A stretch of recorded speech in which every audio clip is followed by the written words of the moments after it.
Hello，大家好，我是东哥真的田哥，跑步最严格的 runner 和最严肃的 rapper。今天呢，我是来到上海参加布鲁克斯超级甘油的首发仪式。那今天也是非常荣幸呢，在我旁边的这位呢，就是来自布鲁克斯的产品经理 Sylvia 小姐，她呢也是主导了这次我们超级甘油的整个的研发过程。相信她呢也是对超级甘油这双产品是非常的了解，所以今天很荣幸有机会跟她进行一个深入的交流，来看看。我们这个超级甘油这双鞋究竟有什么特色？然后我们也可以了解一下背后布鲁克斯这家公司他们的一些制鞋的理念。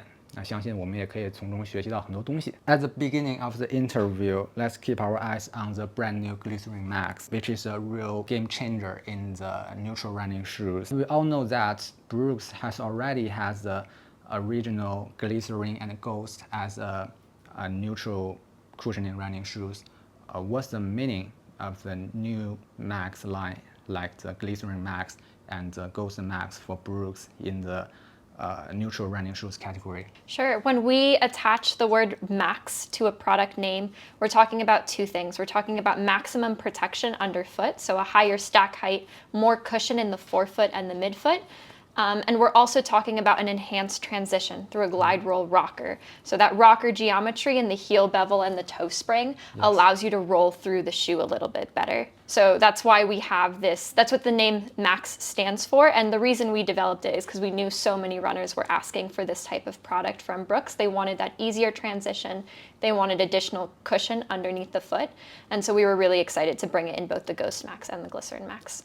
Yes, but some runners may confuse about so many different types in the neutral category. Can you give any recommendations for different types, like the neutral runners may suitable for the Glycerin Max and the overpronators should choose the like Glycerin GTS? Can you give any recommendations for different type of runners?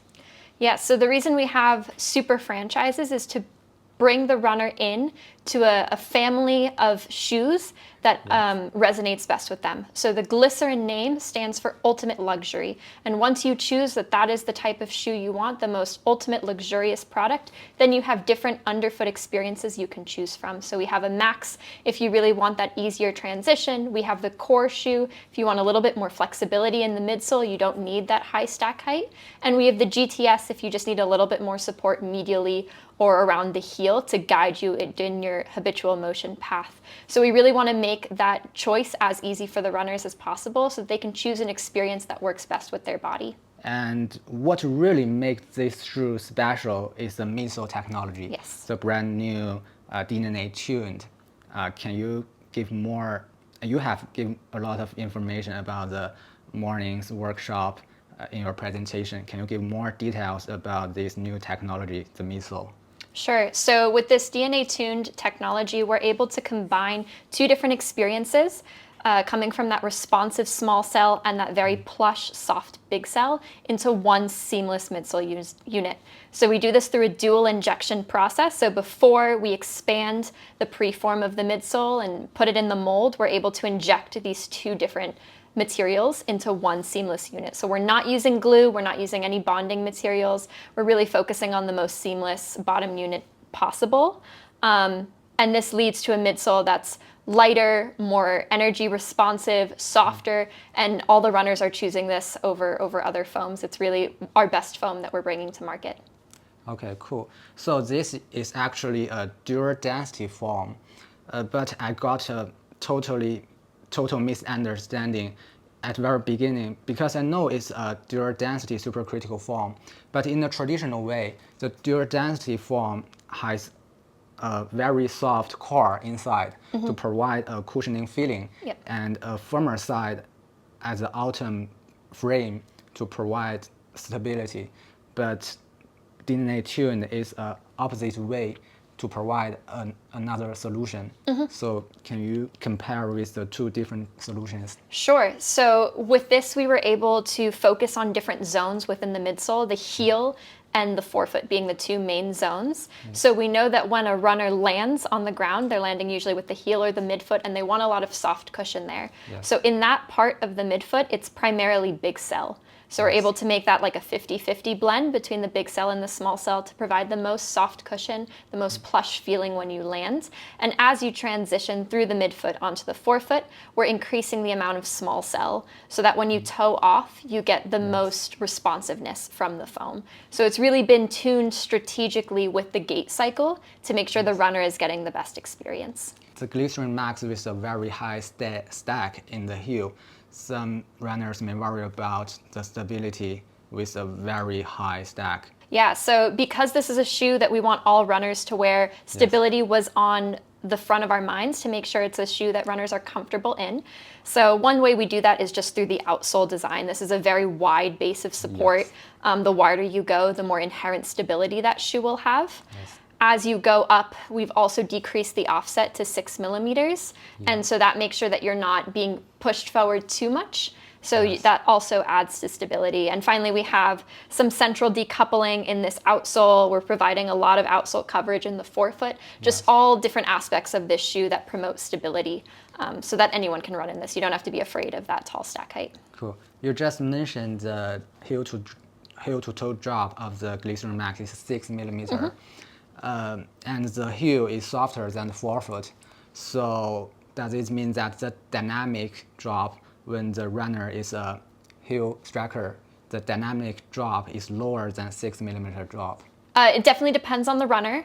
For some runners, that will definitely be the case, and that's one of the reasons we pick 6 millimeters as that sweet spot for the offset. Had we gone any lower, then you definitely would be sinking even further into the shoe, and it wouldn't be a pleasant experience. So that 6 millimeters was chosen very carefully from all our biomechanics research to make sure it's the best experience.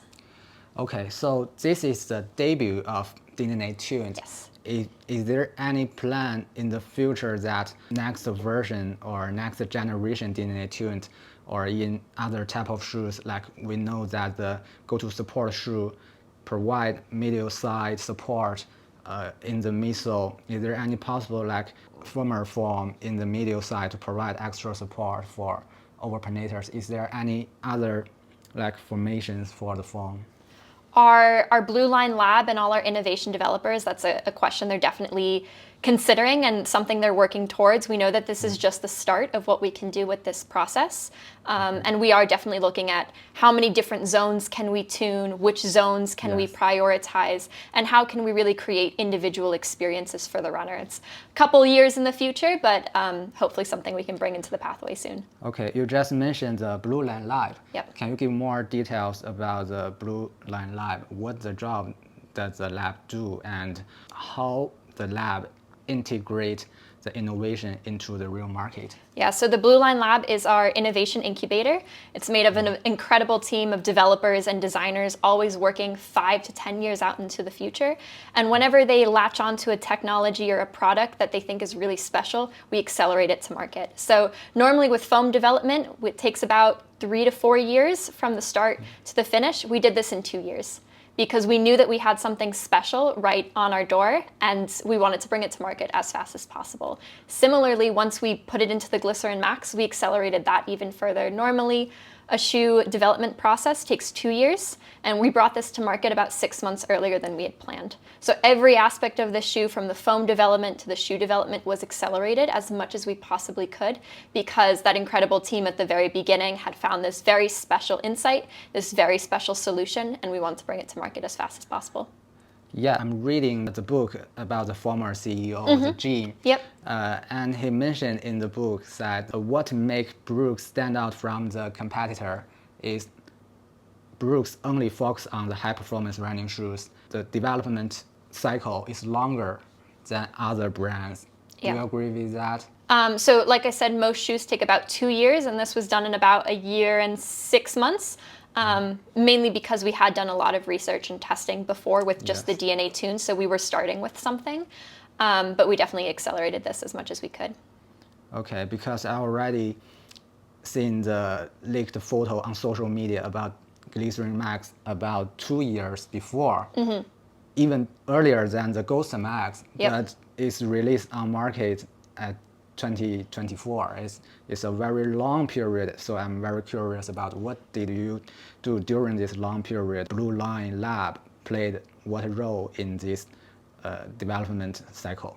So before this was called Glycerin Max, before we knew exactly what product it was going into, we were definitely experimenting with different iterations of the midsole as we were figuring out what the best configuration of this DNA tune was. So we experimented with about 20 to 30 different combinations of this foam, whether it was stacking small cell on top of big cell on top of small cell, different layers, different proportions, different sizes within those. So there were so many iterations, and it went through, I believe, 3 rounds of sample testing before we were satisfied with the foam. And once that happened, we could then transfer that and start the development of the Glycerin Max. So yes, I know there were some photos leaked on social media once it was the first sample, or even before it was a Glycerin Max. But yeah, that's just how our processes go. I think this is an extraordinary shoe in terms of the midsole side, but in terms of the upper, it's a very traditional material on upper, engineered mesh upper. So have you considered to use more cutting-edge upper materials or new materials in the supply chain for upper to update breathability or some new experience for the upper side? Yeah, as much as we focus on the innovation in the midsole, we're always innovating our uppers as well. This is a triple jacquard engineered mesh, so there's 3 layers that we can engineer into different zones of support, different zones of breathability and structure. We really wanted to keep this on the more traditional upper sense because it is for all runners. And so we wanted to create a fit that would work for as many feet as possible. We didn't want there to be any irritation or discomfort coming from some of these cutting edge uppers that you might see on marathon race day. So we really had to consider all of that. It is still a very innovative and new textile for us, but we will continue to innovate on those uppers in future iterations. Okay, because a lot of Chinese runners complain about this shoes upper is not breathable, it's too thick. In summertime, some area in China is super hot. They may prefer a light-weighted, better ventilation for the upper. So I agree with you that this is a shoe for everyone. So you should consider the accessibility and the availability for different markets. It's true. Yes. Yep, as we expand globally, we're definitely taking all that feedback into account as we iterate further. Okay, and let's move on to the Sockliner. It's also light. What's the advantages of the also light material compared with some, supercritical forms? One of the benefits of these Sockliners is that it can just provide slightly more plushness and softness underfoot. It also reduces weight a little bit, and one of our big goals is sustainability, and one place to reduce waste and increase the sustainability of the entire product is that Sockliner. Okay, and one question about carbon plate. Brooks has the Hyperion Elite with carbon plate. That's the only one carbon plate shoes in Brooks family. And Hyperion Max 2 has a very soft plastic plate in the midsole. But there's not too many plated shoes in Brooks line. So how do you feel carbon plate put into the midsole? Yeah, so carbon plates are a very interesting topic for all these different products. They definitely add additional benefits when it comes to transition, when it comes to responsiveness. They're great for marathon products and more faster paced products.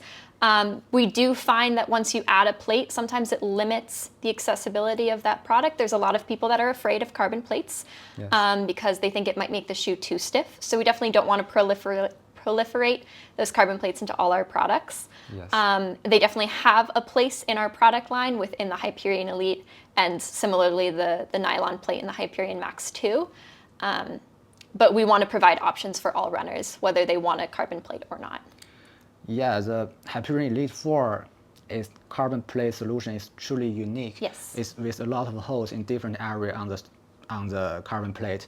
It wants to keep a balance between the rigidity and the flexibility. And there is another very unique choice in Hyperion family. It's the Hyperion GTS, which is the only one choice in the market that lower stack speed trainers has the support version. So how you consider this kind of product? Brooks is the only one. Why other brands don't produce this kind of product? It's a really good question. I don't know for other brands why they're not choosing to do so. We really do want to provide options for every single runner, and we know there's a runner out there that wants a lightweight speed trainer but doesn't want to sacrifice stability and support underfoot. Obviously, as our technologies get better, there is an opportunity to kind of converge those products, the Hyperion and the Hyperion GTS, potentially in the future. But for right now, we are proud that we can offer that solution of additional midfoot support to a lightweight trainer. So is it necessary for like Hyperion Elite to provide a GTS version? I don't think that'll happen. And interestingly enough, that plate actually offers a lot of support as well. That is a benefit of having a plate in those marathon trainers, is without it, the foam would be too soft and you would crash through pretty quickly. But plates do actually offer some stability and support in those marathon trainers. Okay, and my last question is not about Brooks, it's about you. Sure. So a lot of subscribers in front of the camera, they are very passionate about the running shoes and enthusiastic. They want to join into the industry. So can you give some advice for these young guys, and what really appreciate in this industry as a product line manager? Can you give some advice? Sure, I would say always follow your passions. I've been running and interested in running since I was really, really little. I've actually been running in Brooks since high school. So I've been very familiar with the product line and with shoes, and I just kind of kept building the blocks leading to this career. So don't give up, follow your passions. If you love running, there's a career out there for you. Okay, except passion, anything about the educational background, like any preparations, even the personal characteristics will be appreciated in this job. Of course. Within our team as product managers, we have so many different people from all different backgrounds. I come from a very technical background. I have a degree in biomedical engineering and a second degree in biomechanics, which are of course very relevant to running. But my coworker has a degree in history. So you can take whatever education you want and come to this career. You need to learn how to communicate with other teams. You need to learn a little bit of the technicality behind running, behind biomechanics, behind all these different innovations. But you can come from anywhere if you have that passion for running. Thank you so much for sharing your valuable insights and your expertise about the industry, about Brooks and its innovative approach to make products. And I really look forward to seeing that Brooks give more innovative products in the future, and hopefully the subscribers can get a lot from your incredibly informative insights and expertise. Thank you so much for your time. Thank you. OK， 好了，这就是本期视频的全部内容了。非常感谢苏维亚能够接受我的访谈，希望大家看完了视频以后呢，也能有所收获。好了，这就是本期视频的全部内容了。如果你喜欢我的视频的话，请点赞3连。好的内容值得被更多人看到。